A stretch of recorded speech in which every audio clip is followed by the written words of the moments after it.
dwarfs has fruited and put out really beautiful clumps of bananas.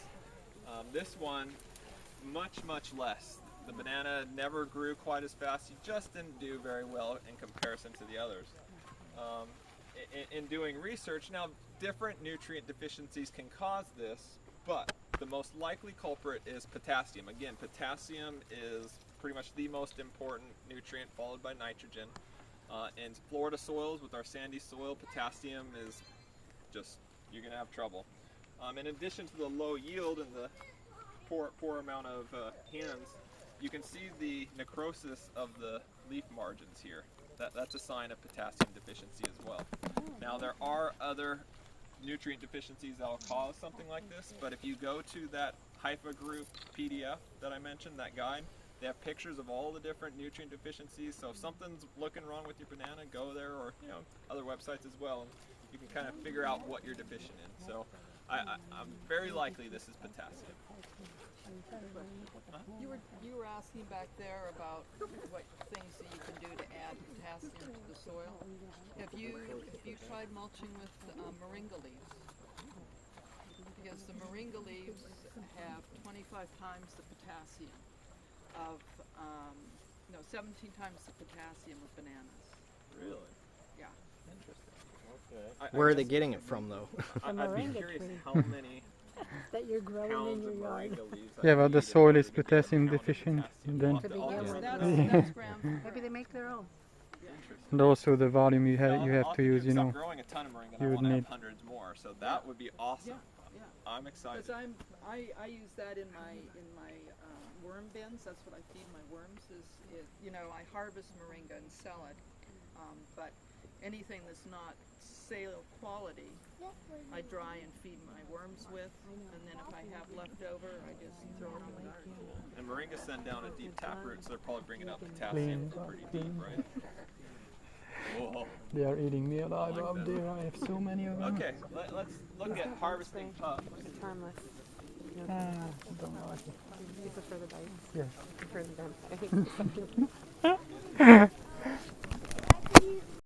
Comfrey around your banana as well. That's awesome. That's a great idea. Very cool. So, good idea there.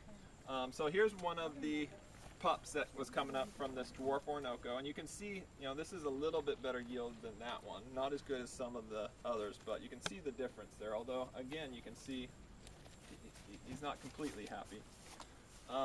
So there's different methods for harvesting pups. The best I have found, and I hope someone has a better way because my way stinks, it's a lot of work.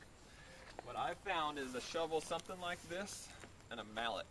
And what I do is I go around, I dig down to the top of the soil, get down to where I can't dig anymore, and I just work to separate the pup from the mother. And it's a lot of work, and I hate doing it. So does anyone have better ideas? I just use a regular shovel. Just push it down with my feet. Really? But I'm much stronger than you, so. I've read it. So you get more of the... Can I just take the tractor and scoop it out? I don't really pay attention. Echo, you guys are talking amongst yourselves, I know. Well, in Honduras, everybody keeps their shovel almost as sharp as their machete. Oh. Yeah. So you just go and you're done. See what's the... Is it a flat shovel or one of the pointy ones? Because They usually don't get to choose, but I've seen them both ways. But most guys would have a pointed shovel. So you just need to sharpen your now, when shovels. it's way up, I mean, how do you just kind of get in there and... They just would... Usually they would First, just you need a bigger... have the plant over like this. They'd get their shovel in there, and then it would be done. And then, you've got this side done, you lift it up like that, put your shovel on this side, wham, lift it out. Is it typical to wait? Yeah, but that's not a shovel. What is that? That's Like a spade. That's like a 5-year-old would do. like a I've toothpick. taken some that I got behind. It's a lot of work, but you can take them. You can take them when they're super small as well. And most of the And to time, go with that, wouldn't it be easier to take them when they're smaller? Wouldn't it they'll be take their less machete. Really? They're not dealing with Sorry to get in your way here. they would. You it have just comes prickers back. all over you, right? What are those? Those Can little you say that loud? sandburrs. fruit. The little, Again, Oh. most The of ones that times hurt, if they were they're even in transplanting your a pants. pup, Like, I don't didn't sit notice. down when you Off get in the with a house machete. before you about there, then they would take their shovel and dig it out, and then they would clean all of this out around it.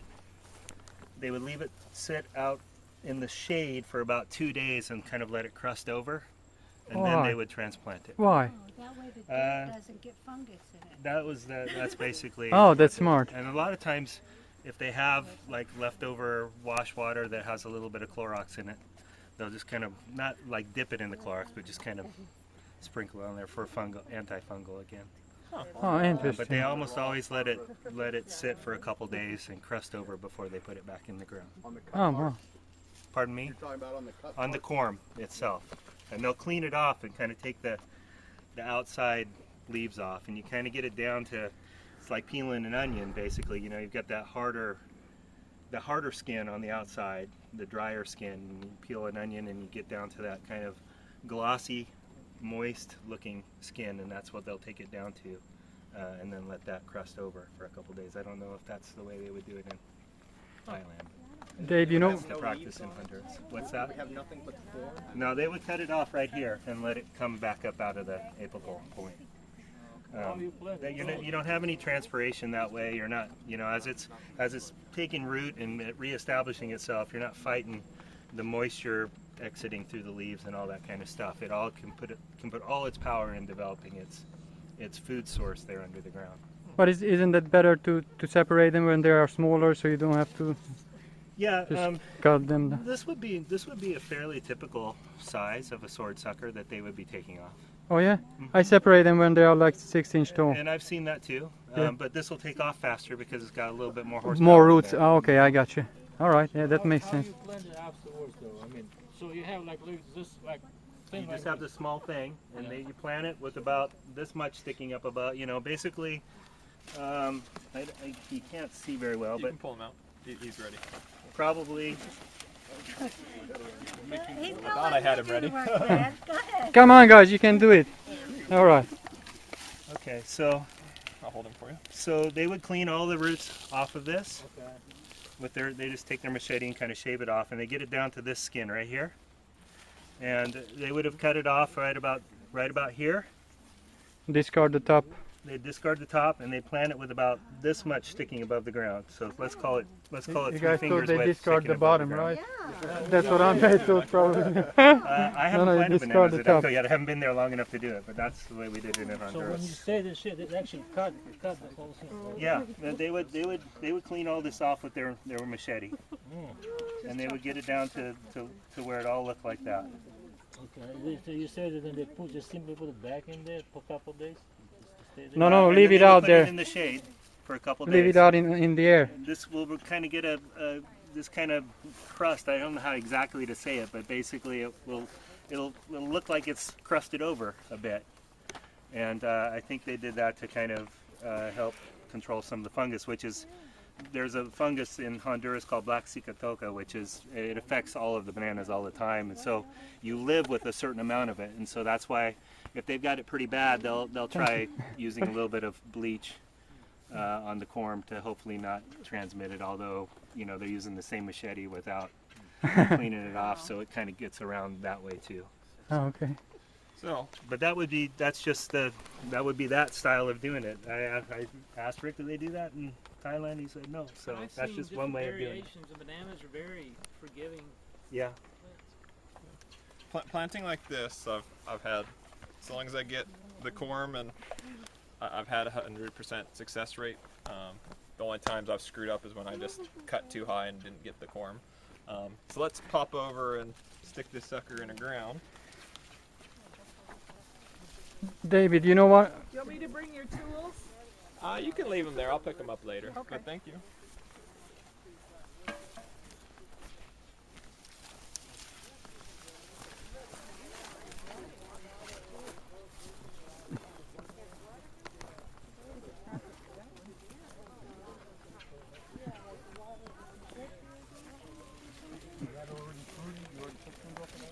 No, this This one's just a little, that one's a baby, it's a pup. But the mother has fruit on it. Irrigation, once they had it up. Oh, I want to do that, yeah. You could have left that before, though. Couldn't you? Could have left it where it was? Absolutely. But the idea is to plant this, then there's going to be pups here, and I'm just propagating and propagating and propagating. It's like aloe. I have aloe at the house. It's like unbelievable. I'll have to give you a clipping. You don't need to do anything to it either. Yeah, you know, I mean, even the stuff you don't like. It's So all- I just it's all wanted in to that wood showcase box. It's how unbelievable. I plant my bananas. Again, there's a million ways to do it. My way Or the highway. isn't. If you don't do it this way, you're not a real permie. There's a million ways to do it, a million ways to be successful.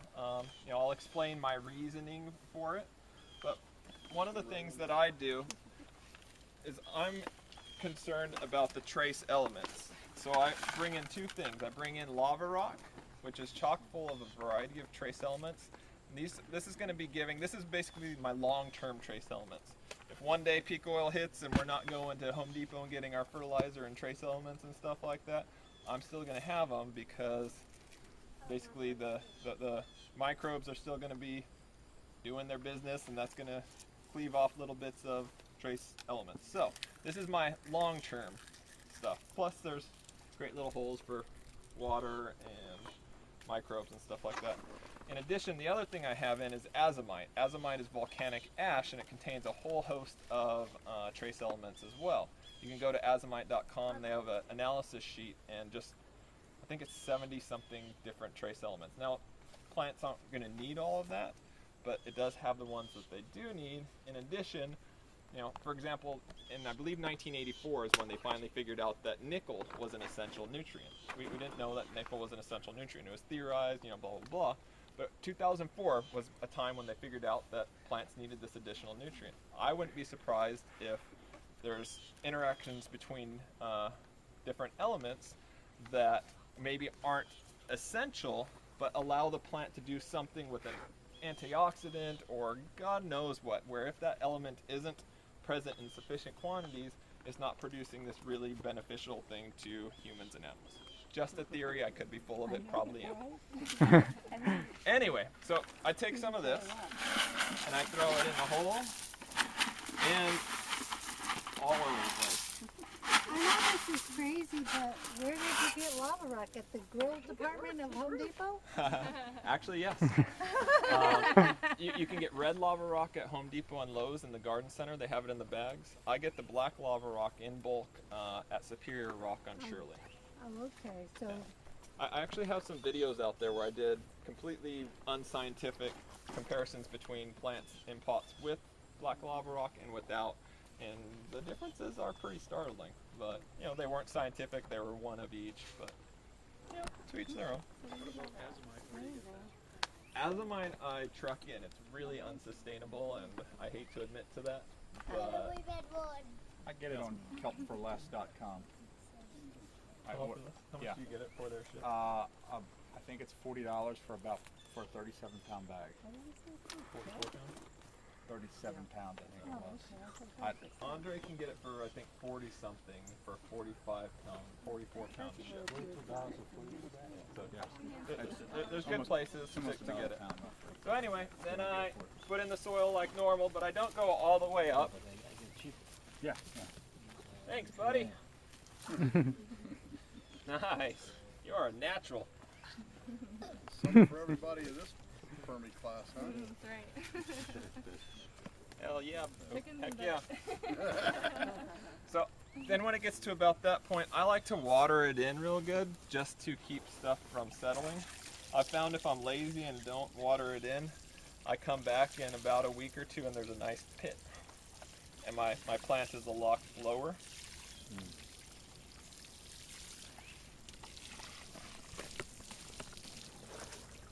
And as you can see, it's definitely going down. If I hadn't watered it, it would have kind of gone. You know, I've seen people just come in with their shovel and just hammer it down real good. Different ways of doing it. Your water stinks. Thank you.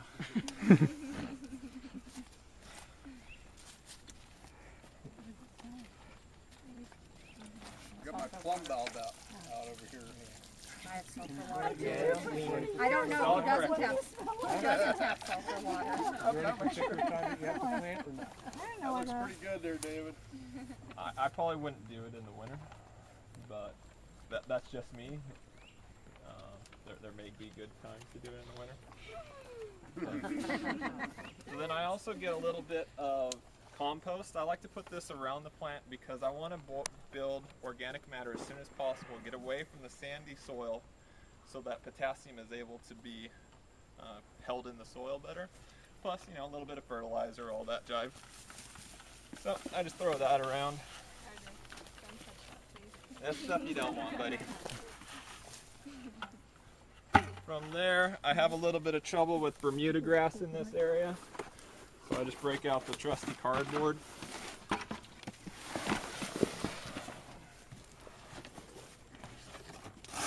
Get the tape off. Is that horse manure in there? That's horse. Actually, that's donkey and goat. Oh.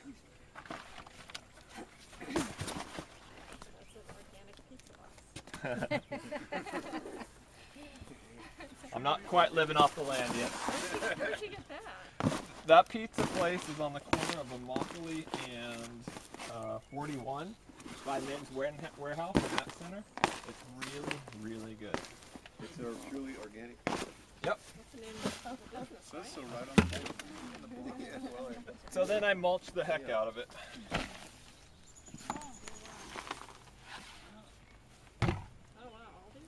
Yep. And more. Want me to dump one, Dave? Sure. It is a lot of money. That's why my bananas aren't doing anything. I guess so. That's the problem. I've got to shovel it into the bucket and out again. Usually put cardboard all the way around, right? Is this young? No, it's the same thing. I killed most of them. No, this is aged. This is aged. That's come on. Mine looks the same. Young mulch or what kind of? No, that's from Green Club Recycling. Okay. From there, It's the same we're thing. Permies, right? So we like nitrogen. Where do you fixtures. think they get it from? Cowpeas. From the same thing. Ground up shit. One way of doing it. RJ, get all the So first you dump it on the grass and then you pick them up.